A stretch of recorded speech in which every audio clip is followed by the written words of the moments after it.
চলছে অমর একুশে বইমেলা। বইয়ের দোকান জমতে শুরু করার আগেই নতুন বিতর্কের জন্ম দিয়েছে শেখ হাসিনার ছবি ব্যবহৃত ডাস্টবিন।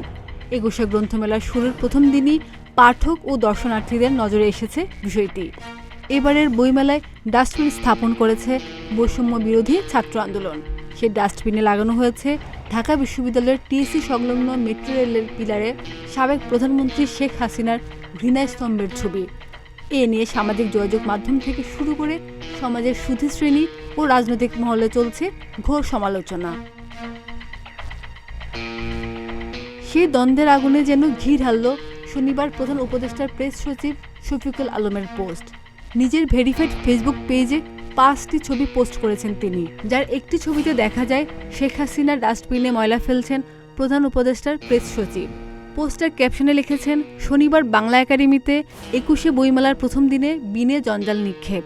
আর তারপরই জ্বলে উঠেছে সামাজিক যোগাযোগ মাধ্যমগুলো। এভাবে বইমেলার ডাস্টবিন বানানো এবং সেখানে একজন রাজনৈতিক ব্যক্তিত্বের ময়লা ফেলা নিয়ে ফেসবুক জুড়ে শুরু হয়েছে তুমুল বিতর্ক। ডাস্টবিনে শেখ হাসিনার ছবি ব্যবহারে যেমন রয়েছে পক্ষে বিপক্ষে নানান সমালোচনা, তেমনি সেই ডাস্টবিনে প্রধান উপদেষ্টার প্রেস সচিব শফিকুল আলমের ময়লা ফেলার ছবি সমালোচনার জন্ম দিয়েছে।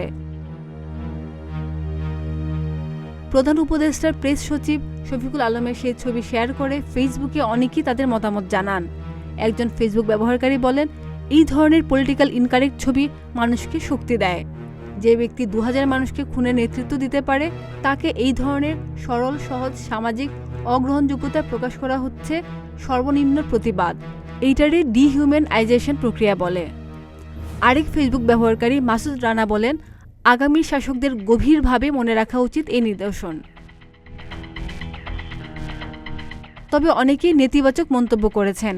মুস্তফা কামাল নামে একজন সামাজিক যোগাযোগ মাধ্যমে লেখেন, বইমেলায় সোহরাওয়ার্দী গেটে শেখ হাসিনার ছবি দিয়ে ডাস্টবিন বানিয়েছে বাংলা একাডেমি। সেখানে প্রধান উপদেষ্টার প্রেস সেক্রেটারি সাংবাদিক শফিকুল আলম যে কাজটি করলেন সেটাকে রুচিহীন বললে কম বলা হয়, বিশেষ করে রাষ্ট্রীয় গুরুত্বপূর্ণ পদে বসে। এক নষ্ট সংস্কৃতির আধার তৈরি করা হচ্ছে। এই সমালোচনায় যোগ দিয়েছেন শোবিজ তারকারাও। মেহের আফরোজ শাওন তার ফেসবুকে শফিকুল আলমের পোস্টটি শেয়ার করে একটি স্ট্যাটাস দেন। শাওন স্ট্যাটাসের একটি অংশে লিখেন, ভাগ্যিস এই বইমেলা দেখার জন্য হুমায়ুন আহমেদ নেই। যদিও প্রধান উপদেষ্টার প্রেস সচিব শফিকুল আলমের সেই পোস্টটি তার ফেসবুকে আর দেখা যাচ্ছে না।